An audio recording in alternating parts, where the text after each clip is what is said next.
Indo-British Advanced Pain Clinic, Noppimayam Surgery Duram. For appointments 9155515563. పరమ భాగవతోత్తములై భగవంతుణ్ణి చేసిన స్తుతి పాఠాలలో కూడా ఇటువంటివి పద్యాలు శ్లోకాలు కనపడుతూ ఉంటాయి. ఈ కీర్తనకి సంబంధించినంత వరకు ఎదురుగుండా ఉన్నటువంటి వెంకటేశ్వరుణ్ణి, తిరుమలలో విరాజమానుడైన వెంకటేశ్వర స్వామి వారి ఎదుట నిలబడి, అది కేవలం ప్రతిమ అన్న భావన కాకుండా ఆయన వెంకటేశ్వరుడే, ఆయన సాక్షాత్తు శ్రీమన్నారాయణుడే అన్న భావనతో అన్నమాచార్యుల వారు మాట్లాడుతున్నటువంటి కీర్తన. అంటే యద్భావం తద్భవతి. అసలు ముందు మనం ఆరాధన చేసే మూర్తి అది విగ్రహం కాదు, అది పరమాత్మ అన్న భావన మనకుంటే పరమాత్మగానే ప్రతిస్పందిస్తాడు. వెంకటేశ్వరుణ్ణి దర్శించినటువంటి అన్నమాచార్యుల వారు ఆయన సాక్షాత్ శ్రీ మహావిష్ణువే అన్న ఉద్దేశ్యంతో ఆయనతో మాట్లాడుతున్న కీర్తన. అందుకే నేను, నువ్వు, నన్ను చూచి నువ్వు అన్న మాటలతో ఆయనతో మాట్లాడుతున్న సంబోధనతో ప్రారంభమైంది.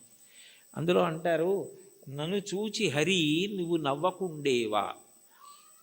నన్ను చూసి నువ్వు నవ్వకుండా ఉండలేవు, నాకు అర్థమైంది. అయితే నవ్వడం అనేటటువంటి మాటలో పరిహాసం చేయడం ఒక ఎత్తు.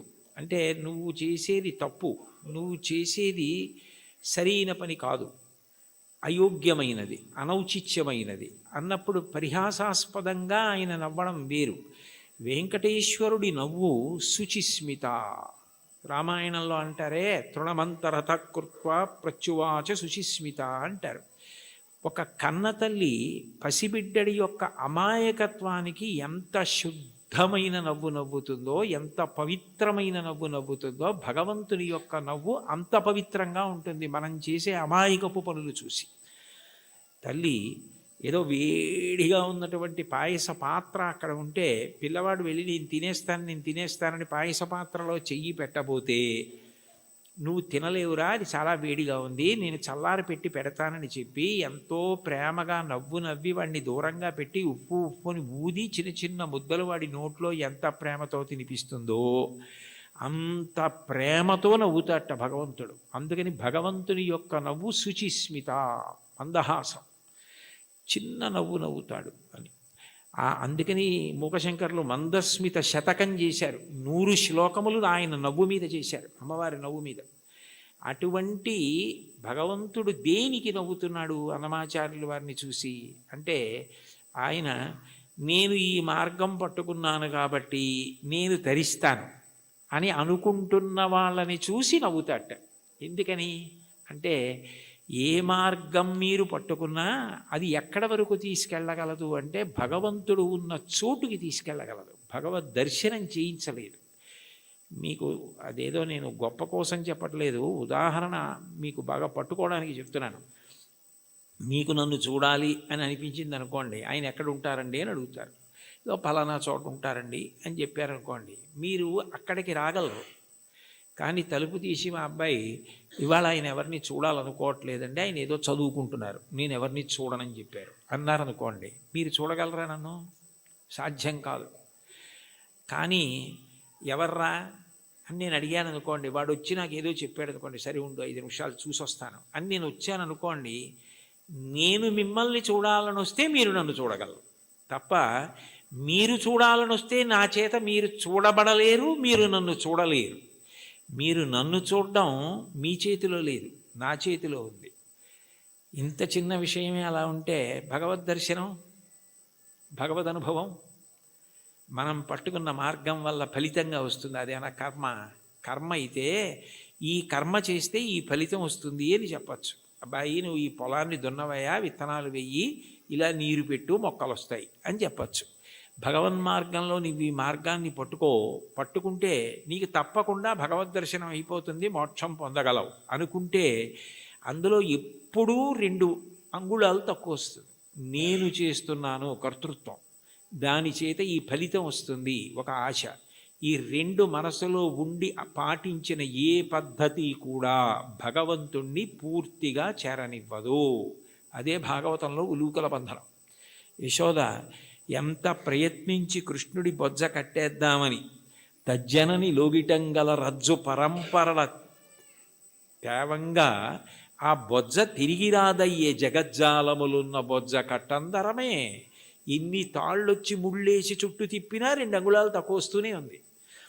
ఏమిటి 2 అంగుళాలే తక్కువ వస్తుంది, ఇన్ని తాళ్ళు ముడేసి పొట్ట చుట్టూ తిప్పినా పొట్టకి తక్కువ అవ్వకూడదు కదా, ఎన్ని తాళ్ళు కలిపి ముడేసినా 2 అంగుళాలే తక్కువ అన్న ఆలోచన ఆవిడికి రాలేదు.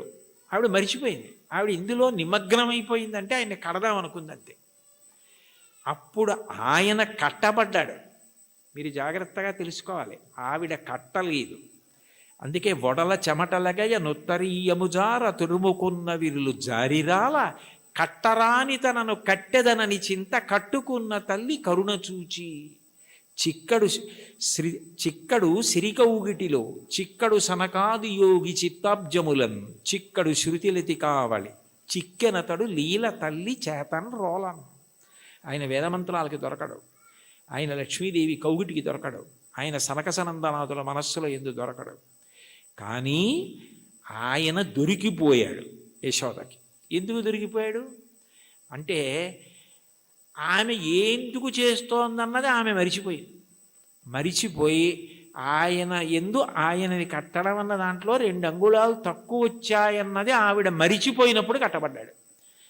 నేను ఇది చేస్తున్నాను, ఈ మార్గం పట్టుకున్నాను, దీని వలన ఇది కలుగుతుందని నువ్వు మరిచిపోయి ఆనందంతో అది చేసినప్పుడు ఆయన నీ చేత బంధింపబడతాడు. అదే మహాభారతంలో సహదేవుడు కట్టడం, అదే భాగవతంలో యశోద కట్టడం. అది లేనప్పుడు నేను ఒకటి పట్టుకుని ఇదిగో ఇది చేసుకొచ్చేస్తున్నాను కాబట్టి నీ దగ్గరికి వచ్చేస్తున్నాను, నువ్వు నాకు వశపడిపోతావంటే నేను గొప్ప ఆయన గొప్ప. అప్పుడు దానికి ఒక పాఠ్య ప్రణాళిక ఉంది, ఇలా చేసేస్తే ఆయన దొరికిపోతాడు. అలా ఎక్కడుంది స్వామి, అలా ఉందా అని చెప్పడానికి మనసుకు గోచరమా మాటలకు గోచరమా? మనసుకి నువ్వు దొరికిపోతావా? ఎలా దొరికిపోతావు? పటకార అంటారు లోకంలో. పటకార అంటే కింద మరుగుపాల గిన్నె ఉంటుంది, పైన నా చేత్తో పట్టుకుంటే పటకార ఏం చేస్తుంది? మరుగుపాల గిన్నెని పట్టుకుంటుంది. నేను గట్టిగా పట్టుకుని పక్కన దింపేస్తాను మరుగుపాల గిన్నెని. ఆ మరుగుపాల గిన్నెని పట్టుకున్న పటకార నేనే పట్టుకుంటున్నాను మరుగుపాలని అనుకుంది అనుకోండి, నేను పైన పట్టుకోవడం మానేశాను అనుకోండి, పట్టుకోగలదా? నేను పట్టుకుంటుంది కాబట్టి దాని పేరు పటకారని పేరు. ఈశ్వరుడి యొక్క చైతన్యము పడితే మనసు పనిచేస్తుంది. అసలు ఈశ్వర చైతన్యం పడకుండా మనసు ఎలా పనిచేస్తుంది? సంకల్ప వికల్పములు ఎక్కడి నుంచి వస్తాయి? నానాఛిద్రఘటోదర స్థిత మహాదీప ప్రభాభాస్వరం జ్ఞానం యస్యతు చక్షురాదికరణ ద్వారా బహిస్పందతే జానామీతి తమైవ భాంతమనుభాచ్యే తత్సమస్తం జగత్ తస్మై శ్రీ గురుమూర్తయే నమైదం శ్రీ దక్షిణామూర్తయే అంటారు దక్షిణామూర్తి అష్టకంలో. మనసు మాత్రం ఆయన ప్రభావం, వాక్కు ఆయన ఇచ్చినది. నేను ఇప్పుడు దీనికి ఇలా వ్యాఖ్యానం చేయాలంటే నేను ఎన్ని రోజులు చదువుకురాను దాన్ని? ఇక్కడ ఉన్న సమయాన్ని బట్టి ఏదో చెప్పాలంతే.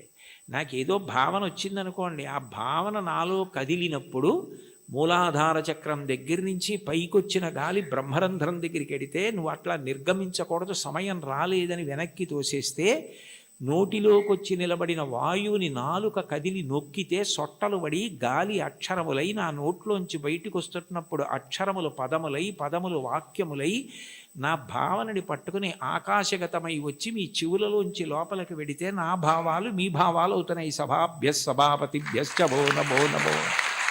అది చేస్తున్నవాడెవరు? నేను మాట్లాడుతున్నానంటే అర్థం ఎక్కడుంది దానికి? ఇది నేను వెళ్ళిపోయిన తర్వాత నేనే చెప్పాను వ్యాఖ్యానం అంటే, ఇది అది చెప్పింది, నేను చెప్పింది అది చెప్పింది. ఇది నాకు మైకు, నేను ఆయనకి మైకు. లోపలుండి ఆయన చెప్తే నేను మైకు తప్ప నేను చెప్పడం ఏంటి? అది తెలిసిన్న వాళ్ళు నేనన్న మాట అనలేదు. పలికెడిది భాగవతమట, పలికించు విభుండు రామభద్రుండట. నే పలికిన భవహరమవునట, పలికెద వీరుండుగాథ పలుకగనేలా. నా స్వాతంత్రం ఎందుకు? ఆయన ఏది పలికిస్తే అది పలుకుతాడు తప్ప నేనన్నది ఏం లేదన్నారు పోతన గారు. ఏమిటి అంత భాగవతాన్ని ఆంధ్రీకరించిన మహానుభావుడు. కాబట్టి దీనికి ఇది మార్గం అన్నది ఎక్కడుంది అసలు? ఈ మాటల చేత ఆయన వశపడిపోతాడు. నేను ఇన్ని ప్రవచనాలు చేశాను కాబట్టి నేను ఖచ్చితంగా భగవంతుణ్ణి చేరిపోతాను అని ఎట్లా చెప్తావు? ఆయన అనుగ్రహం నీ చేత మాట్లాడించింది.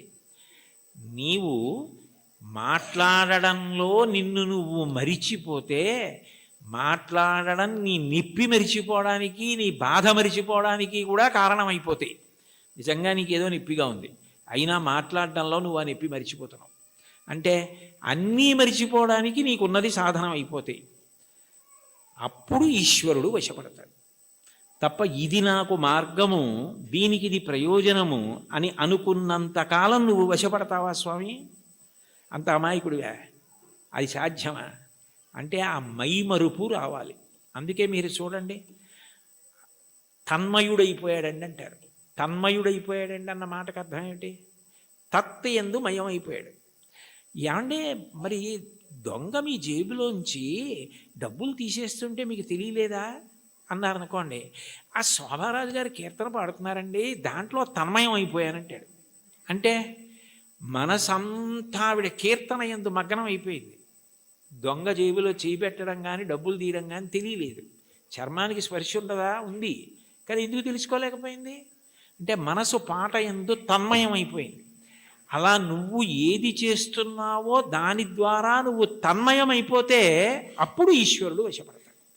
తప్ప ఇది నేను ఇంత బాగా చేస్తున్నానని నువ్వు నీకు పొగుడుకోవడం అలవాటైపోతే, ఇది నేనే చేస్తున్నాను అనుకుంటే నువ్వు బాగా చేసుకుంటున్నావు కదరా, చేసుకో అంటాడు. అది తన్మయానికి కారణమై, అందుకే చిట్ట చివరికి ఏదైనా ఎక్కడికి వెళ్ళాలి అంటే మౌనమునందు పర్యవసించాలి. చిట్ట చివరికి సంగీతము నాదమునందు, శబ్దం ఎక్కడ పుడుతోందో అక్కడ లయమైపోతుంది. నాదతను మనిషం శంకరం అంటారు త్యాగరాజస్వామి. అందుకే ఆ నాదము శంకర శరీరము, దాని యందు లయం అవ్వాలి. ఇక్కడ ఉన్నారు కదా మంజు భార్గవి గారు, శంకరాభరణంలో ఆయన ఏదో ఉరిమి ఉరుములు మెరిసే మెరుపుల చిరుచురు నవ్వులు కాబోలు, ఆ సరిసరి నటనలు కాబోలు అని పరవశాన శిరసూగంగా ధరకు జారెన శివగంగ నాగానలహరి నువ్వు మునుగంగా అని పరవశించిన పరమశివుడు తల కిందకి జింపి చూస్తేట గంగ కింద పడి ఈయన తడిసిపోయేట, ఈయన గానలహరిలో ఆయన మురిగిపోయేట. అప్పుడు ఒక్క క్షణం ఆగిపోయాడు అనుకోండి, అప్పుడు నాదోపాసన చేసిన వాడను నీవాడను నేనైతే, అది నాదమునందు ఉపాసన. మౌనమునందు వెళ్ళిపోవాలి. అన్నీ మౌనములోకి వెళ్ళిపోయి నువ్వు చేసిన ఆ తన్మయావస్థలో నీకే ఏమీ ఎరుకలేని స్థితి ఏది ఉన్నదో దాని యందు నువ్వు నిశ్చలుడవై నిలబడగలిగితే అష్టాంగ యోగంలో అది సమాధి. దాన్ని శంకరాచార్యుల వారు మహానుభావుడు యోగరత్నావళి అని అందులో వర్ణిస్తారు. శ్రీశైల శృంగకు హరేషు కదోపలప్స్యే గాత్రం యదామ మలతాహ పరివేష్టయంతి కర్ణే యదాహ విరచయంతి ఖగాశ్చ నీడాస్. అప్పుడు వీడు కదలడు అని నమ్మకం వచ్చి తీగలు చుట్టుకుంటాయి, వీడు కదలడు అని నమ్మకం వచ్చి పక్షి చెవుల్లో పుల్లలు పెట్టి గూడు పెడుతుంది, వీడు కదలడు అని నమ్మి పక్షులు వాసం చేసి గుడ్లు పెట్టి పొదిగి అరుస్తాయి, అయినా కదలడు. ఎందుకనంటే తన్మయుడై ఉన్నాడు. అది సమాధి స్థితి. ఆ స్థితికి వెళ్ళినవాడు అనుభవిస్తున్నాడు ఈశ్వరుణ్ణి, వాడు జీవన్ముక్తుడవుతున్నాడు. వాడి శరీరము పడిపోయినప్పుడు విదేహమోక్షాన్ని పొందాడు, శరీరం పోయింది, ఇంకా అంతటా పరివ్యాత్మమైన ఆత్మ అయ్యాడు. ఆ తన్మయావస్థ పొందడానికి ఇది సోపానము కావాలి తప్ప ఇది నాకున్న ప్రజ్ఞ అని నాకు నేను 10 మాటలు మిడిసిపడడానికి కారణమైనంత కాలము ఈశ్వర నిన్ను చేరడానికి ఎట్లా హేతు అవుతుంది? నువ్వు నవ్వవా నన్ను చూసి? హయ్యపిచ్చాడా అని అమాయకుడైన బిడ్డను చూసి తల్లి నవ్వినట్టు నవ్వుతాడు. అయితే ఏ తల్లి నవ్విందో ఆ తల్లే పాయసం పడింది. నవ్విన పరమాత్మ ఏం చేస్తాడు? తద్దోషాన్ని దిద్దుతాడు. ఇది నీ ఎందు పోవడానికి నేను దిద్దుతానంటాడు. అందుకని గురు రూపంలో ఆయనే వచ్చి దీన్ని నువ్వు ఇట్లా వాడుకో, ఇది నీకు దీనికి కారణం కావాలి అని ఆ తన్మయావస్థని కల్పిస్తాడు. అది భగవంతుణ్ణి చేరడానికి కారణమవుతుంది. అందుకని చరణాల్లో అంటున్నారు, ఇది ఈశ్వరుడు ఉన్న చోటని నేను ఎట్లా తెలుసుకోగలను? అంతటా ఉన్నాడు, ఇందుగలడందులేడిని సందేహములతో చక్రి సర్వోపగతుండెందెందు వెదకి చూచిన అందందే కలడు దానవాగ్రణి వింటే. ఇక్కడ ఉన్నవాడిని అయితే చూడగలను, అంతటా ఉన్నాడంటే ఎలా చూస్తాను? ఆ జ్ఞానము కలగాలి. ఆ జ్ఞానం ఎవరివ్వాలి? ఆయన ఇవ్వాలి. కాబట్టి ఉన్న చోటెరుగుదునా ఓయి అంటే పలికేవా? అతిశయం మనసులో ఉండిపోతే ఓయి అని పిలిస్తే నువ్వు పలుకుతావా? సాధ్యమా? నేనేమైనా ఒక గదిలోంచి ఒక గదిలోకి వెళ్ళిపోయినట్టు నీ దగ్గరికి పరమపదానికి వచ్చి వెళ్ళిపోగలిగినంత సమర్థున్నా? నా వల్ల సాధ్యం అవుతుందా?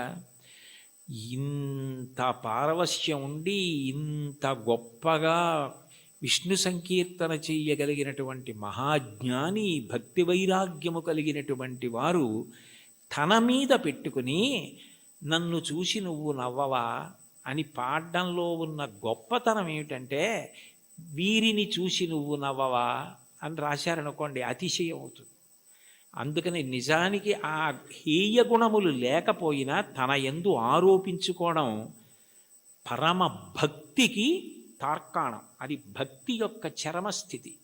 భక్తిలో ఏమవుతుందంటే ఆ అపార వినయం వస్తుంది. నేనెంతటి వాణ్ణి, నా యందు ఏది ఉన్నది ఈశ్వర విభూతి తప్ప, యద్యద్విభూతి మత్సత్వం శ్రీమదుర్జితమేవ వా తత్తదేవావగచ్చస్తం మమ తేజోంశ సంభవం.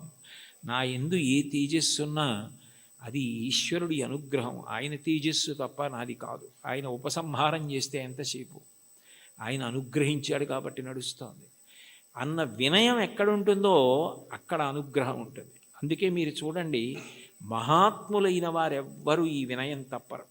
అంతటి మహానుభావుడు శంకరాచార్యులు వారు పశుమాం సర్వజ్ఞ ప్రథిత కృపయా పాలయ విభో అన్నారు. నేను పశువుని, నువ్వు పశుపతివి అన్నారు. అవినయమపనయ విష్ణోహో అన్నారు షట్పదీ స్తోత్రంలో. నాకు అవినయాన్ని తీసి వినయాన్ని కటాక్షించు స్వామి అన్నారు.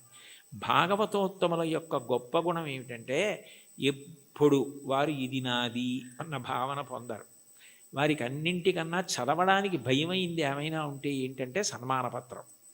ఎందుకంటే అది చదువుకుంటే నేను ఇంత వాణ్ణని ఏమైనా అభిప్రాయాలు ఏర్పడిపోతాయేమో అని భయపడి కనపడకుండా దాచేది ఏదైనా ఉంటే సన్మానపత్రమే తప్ప, ఇది నా యందు ఉన్న విభూతి నా గొప్ప అని అనుకుంటే దూరం జరగడం అవలా. అది ఆయన నన్ను లాక్కోవడానికి కట్టుకున్న తాడు. ఆయన తాడు కట్టి నన్ను లాక్కుంటున్నాడు. అంటే రాగస్వరూప పాశాఢ్య, ఈ రాగము తీసి ఆవిడ భక్తిపాశం వేసి తన దగ్గరికి లాక్కుంటాడు. నాకేముంది, ఏమీ లేదు, నేనేం పెద్ద చదువుకోలేదు, మహావిద్వాంసుణ్ణి గాను, సమస్త శాస్త్రములు తెలిసున్నవాణ్ణి గాను, అయినా వీడెలా తరించాలి? అందుకని వీడికి ఏదో 4 మాటలు మాట్లాడడం అన్న లక్షణాన్ని ఇస్తే తగుదునమ్మా అని బయలుదేరుతాడు. ఏదో 1 గంటన్నర మాట్లాడతాడు. ఇది అడ్డు పెట్టి నా దగ్గరికి లాక్కుంటానని ఆయనే ఆ పాశం వేసి తన దగ్గరికి లాక్కుంటున్నాడు. ఇదంతా నాదే అంటే, నేను మాట్లాడకపోతే ఈ మైక్ ఎంతో, ఆయన మాట్లాడకపోతే నేను అంతే. అది తెలుసుకుంటే చాలు.